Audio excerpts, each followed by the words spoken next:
Yo, what's up mga cottage, no? So, magandang hapon po muli sa ating lahat. Dito na pala tayo sa yan, karugtong nitong ginagawang Aulas Viaduct flyover, no? Yan. So, dito banda, ito na po yung pangalawang poste na talagang sa gilid po ng daanan na to. Yan, no? Mga cottage. Ang sa ganito nga Pandria, sir, no? Ang sa ganito nga kumpanya nagpandria, ang kontraktor? Ano eh, Jima, mortar o Rocky. Rocky. Kato mortar dito sa unahan. Kani mortar. Jima tungkuan. Kini mo Rocky. Rocky ang diriya. So, isa lang kapier inyo, sir? What? Kaning duha kapier inyo, hani. So, Rocky, mga cottage, no? Yung nakakuha ng Kalkalong na dia, boss. Para sa poste na. O yan, no, nilagyan na nila ng sipay para sa installation nila. Para sa magiging poste dito. Kasi nag-umpisa na sila. Nilagyan na nila ng sipay. Nilagyan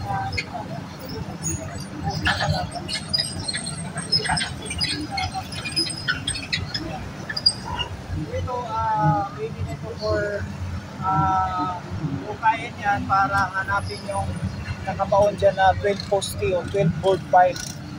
Diba, Tito Dance? yes. So, yan, nilagyan nila lang sheet pile para hindi mag-bar down. So, pag nagkukay sila. So, ito na yung harap dun sa island na poste. Magpayadak siya, no? Yan.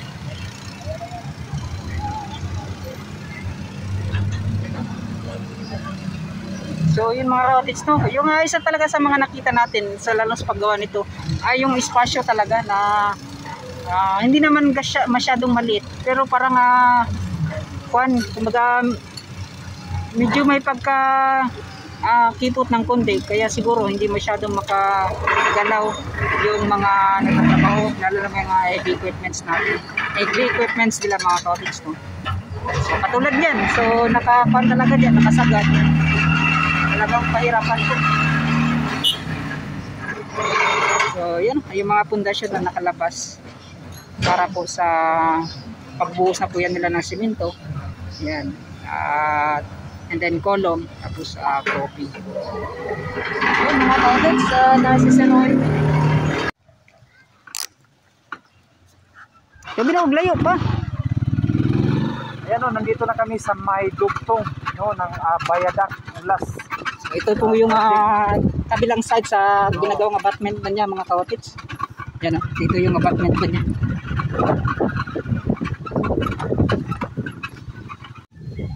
So yun, at umikot lang po kayo mga cottage. So doon po kami sa highway po, sa daanan po ng Talumo. Yan, no, Talumo Aulas. Yan. So umikot po kami. Shoutout kay sir. Yan, shoutout kay sir. So umikot po kami. So doon kami dumaan.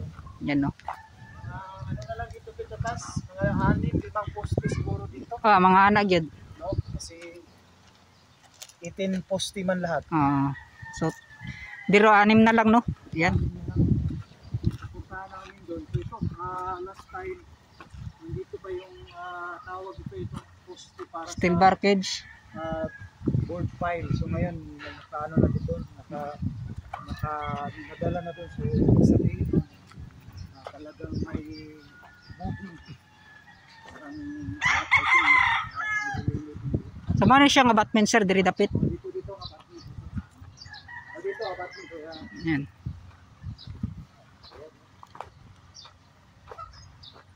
Yung mga cottage, no, at magtutuloy-tuloy yun. Ito yung paggawa nila hanggang doon po sa unahan. Yan na.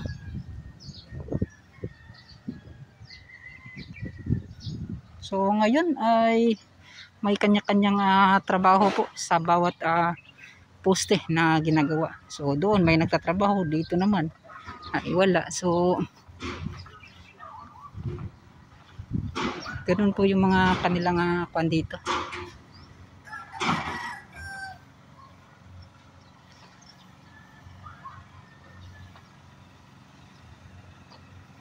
Tapos dito may isa na naman yung poste mga cottage, no.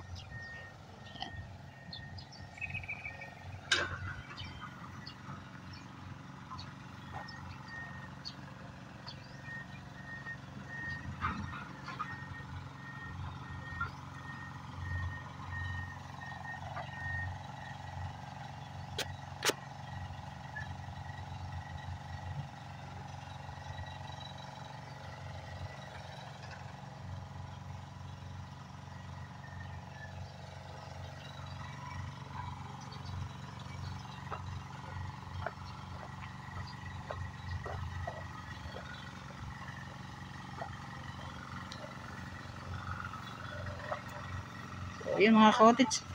Yung yung lawak po ng area.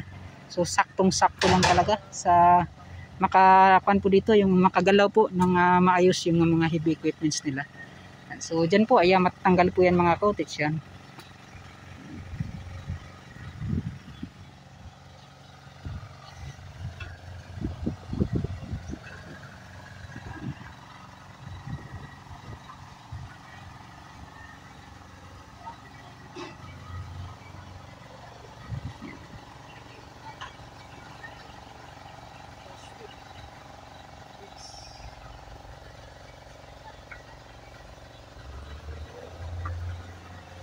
Yun, no? So dito makuan pala yung lupa niya mga cottage. Akala ko siguro itinambak po to muli mga cottage, no? Makuan lang pala, hindi pala matigas yung lupa. Yun.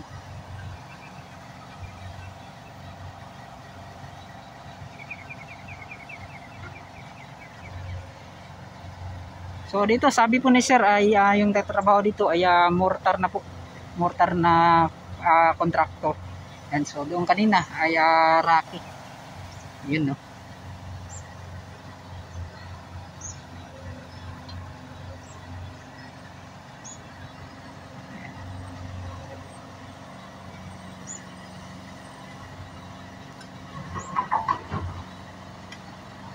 So naghuhukay po ng lupa yung backhoe.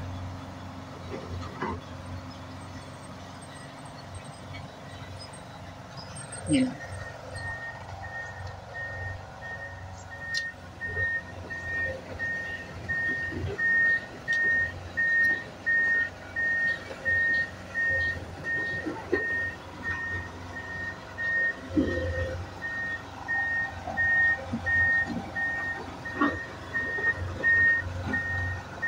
Yun mga cottage, so abangan na lang natin muli. So yun mga cottage, pinunta na naman namin ni Sir Roel P itong area na to kung ano po yung mga nagbago. So ito tuloy-tuloy po mga cottage, no, yung kanilang ginagawa. Abangan na lang natin kung ano naman sa ating pagbabalik, ano na po yung kanilang mga natapos. So mga cottage, no, at hanggang dito na lang. Maraming salamat. So pupunta na po tayo sa unahan at doon na po tayo mag-outro. Yun.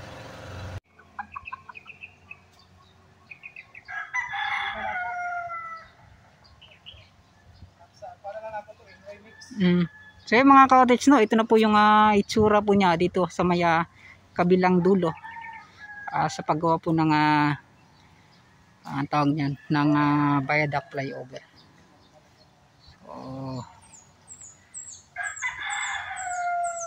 kanya may mga kan kasi mga cottage yung dito na sa loob sa may talomo interior. Yan. Tatlo kasi yung contractor po dito.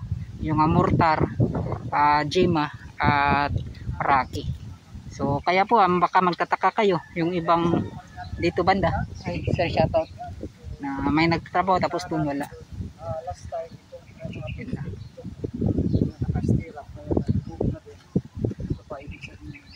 kasama pa rin natin si Sir Roel P.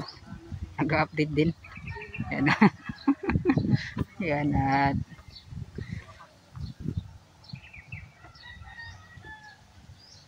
sa mga cottage,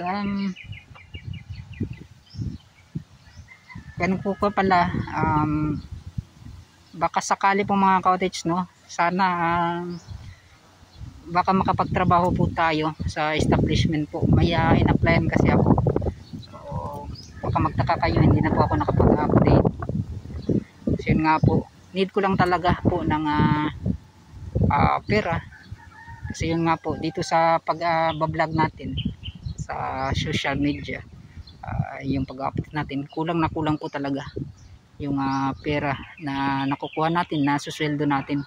Unlike po sa kung magtrabaho ka ay ang buwan mo po ay saktong-sakto po. Kasi dito sa YouTube, 2 at 3 months bago po tayo nakakasahod. Yun, no, mga cottage, sana po ay suportahan nyo pa rin ako kahit na po ay hindi muna ako sa makapag-update sa ginagawang mga project po dito sa Davao City. Pero so na kapag nakatrabaho tapos na po yung trabaho, so babalik naman po yan ako mga cottage. Meron lang talaga akong kailangan na mabili. Yun po ay yung drone. So sana ay makuha natin yan, ma-achieve natin yan yung gusto nating mabili. Ayun nga po, ayan. Kasi behind po talaga tayo sa lahat po ng mga update, mga ginagawa po ng mga ibang vlogger, no? Kung paano po nila yan yan pinapakita sa inyo. So para sa akin, yan lang po talaga ang gusto kong makuha, yung mabili yung drone. Yun. So mga cottage, maraming salamat. So mega shoutout pala sa lahat ng mga solid supporters natin, lalong lang sa mga bagong pasok po na mga subscribers, mga viewers natin. Yun no. So sa mga hindi pa po nakapag-subscribe, so mga cottage, sana naman po ay pag-suporta po ng aking YouTube channel kasama si Sir Rowell P at lahat po ng mga local vloggers dito sa Davao City. Yan no. Maraming salamat at siguro ay hanggang dito na lang mga cottage. Yan, magpapaalam na po ako. Yan, yun, wala akong masabi kundi ay maraming salamat po sa inyong lahat. Yun, bye bye na.